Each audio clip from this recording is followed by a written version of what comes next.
नमस्कार। मैं राकेश वर्मा आप सभी का स्वागत करता हूं आपके अपने परिवार एसएम गुरुकुल पर। आप सभी को ज्ञात है कि बिहार के अंदर बीपीएससी आयोग के माध्यम से 3 अलग-अलग चरणों में जो बड़ी-बड़ी शिक्षकों की भर्ती हुई, उस तीनों भर्तियों के ऊपर उन अभ्यर्थियों के द्वारा जिनका चयन नहीं हो पाया, बड़े गंभीर आरोप लगाया जाता रहा और खास तौर पर बीपीएससी टीआरई 1 और टीआरई 2 के ऊपर। और लगातार सीबीआई से जांच की मांग भी की जाती रही है कि टीआरई 1 और टीआरई 2 का सीबीआई से जांच हो।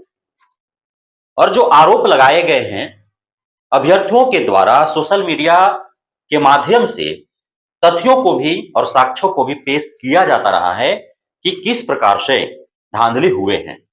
और शिक्षा विभाग ने खुद ही अपने ही द्वारा जो जांच कराए हैं जिला स्तर से, उसके माध्यम से भी हजारों की संख्या में जो टीआरई 1-2 के शिक्षकों को निकाला गया, चाहे वो सब्जेक्ट कॉम्बिनेशन को लेकर के निकाला गया हो, चाहे ड्यूल डिग्री को लेकर के निकाला गया हो, चाहे डॉक्यूमेंट्स फर्जी होने को लेकर के निकाला गया हो, चाहे ब्लैक लिस्टेड यूनिवर्सिटी से उनका डिग्री डिप्लोमा होने के कारण निकाला गया हो, चाहे सीटेट में कम मार्क्स होने के कारण निकाला गया हो, चाहे फर्जी सीटेट एस्टेट सर्टिफिकेट होने के कारण निकाला गया हो, चाहे फर्जी डोमिसाइल होने के कारण निकाला गया हो, फर्जी दिव्यांगता प्रमाण पत्र होने के कारण निकाला गया हो, या फर्जी कोटे में शिक्षक बन जाने के कारण उन्हें निकाला गया हो।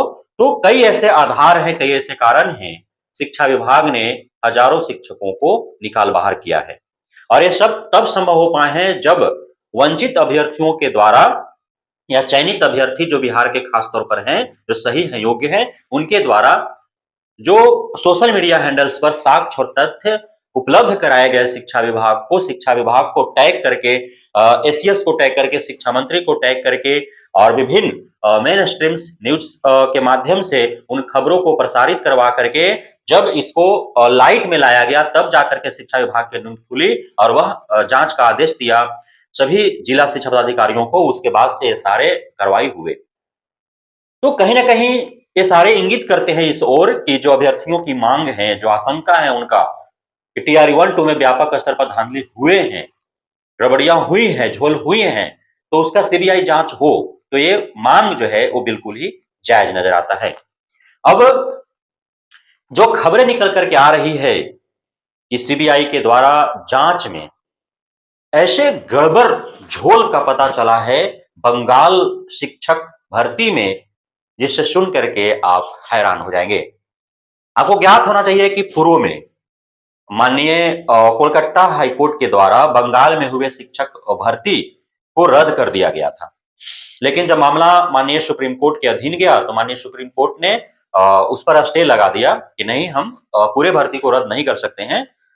जिनकी बहाली हो गई है, जिनका चयन हो गया है, वह यूं ही निरंतर पढ़ाते रहे, लेकिन सीबीआई का जांच उस पर चलते रहेगा। तो सीबीआई जांच कर रही है और 2015 से 2022 तक जितने भी शिक्षक भर्ती हुए हैं बंगाल के अंदर, उन सारे भर्तियों का जांच सीबीआई के द्वारा किया जा रहा है।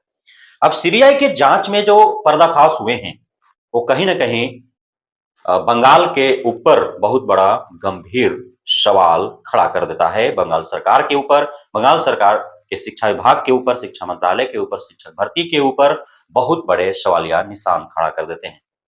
अब बताएं कि सैकड़ों की तादाद ऐसे अभ्यर्थियों का रहा जिन्होंने ओएमआर ब्लैंक छोड़ दिया।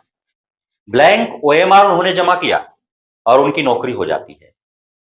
सैकड़ों की तादाद ऐसे अभ्यर्थियों की है जो सफल हैं, बावजूद इसके उनका रिजल्ट इसलिए रोक दिया जाता है ताकि उनसे माल कमाया जा सके। और जब इच्छा पूर्ण होती है उसके बाद उनका परिणाम घोषित किया जाता है। जिन सैकड़ों अभ्यर्थियों के साथ इस प्रकार से कारनामे किए गए थे, गंदे हरकत किए गए थे, उनमें से आधे से अत्यधिक जो है वो सफल हैं, उनका चयन हो जाना चाहिए था।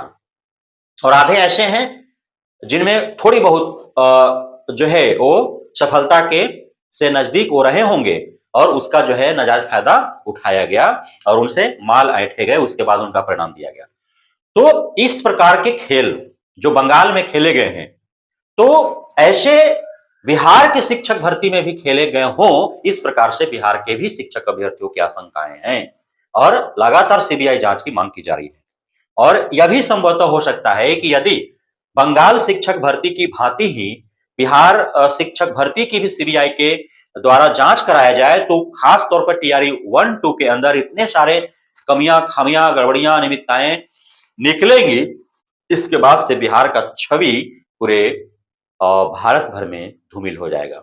जैसे तैसे सरकार मैनेज कर रही है, बारंबार वो मैनेज करने का ही एक तरीका है कि शिक्षा विभाग जो है अलग-अलग समय में बिहार के अलग-अलग जिलों से अलग-अलग कारणों पर आधारित नोटिस निकाल देती है, ताकि जो यह मांग कर रहे हैं सीबीआई जांच का, टीआरई 1-2 का, तो वो भरमाए रहे कि नहीं। सीबीआई जांच की क्या मांग है? कार्रवाई तो शिक्षा विभाग कर ही रही है। जो अयोग्य हैं, असफल हैं, जो फर्जी हैं, उन्हें तो निकालने का कार्रवाई किया ही जा रहा है।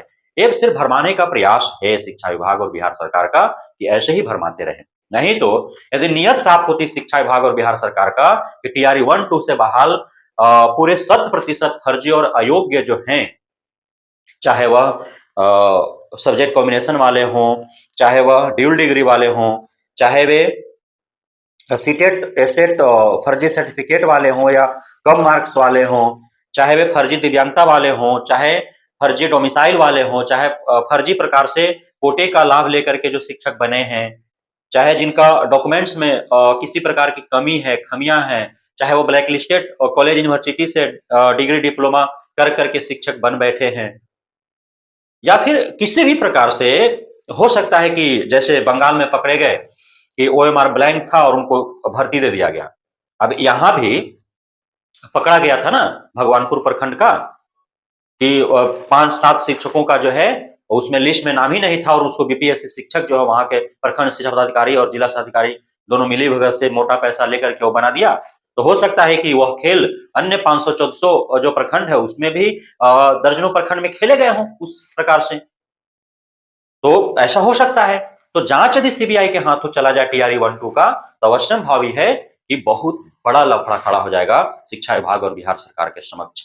ये मांग जो है अभ्यर्थियों का बिहार में हो रहे शिक्षक भर्ती, खासतौर पर टीआरई 1-2 के सीबीआई जांच का, उस मांग को पुरजोरता से उठाने की आवश्यकता है। आशंका प्रबल है कि टीआरई 1-2 में बहुत व्यापक स्तर पर भ्रष्टाचार हुए हैं, घोटाला हुआ है, झोल हुआ है। धन्यवाद आप सभी साथियों का हमारे साथ जुड़े रहने के लिए, बने रहने के लिए, मित्रता प्यार देने के लिए, भरोसा बनाए रहने के लिए।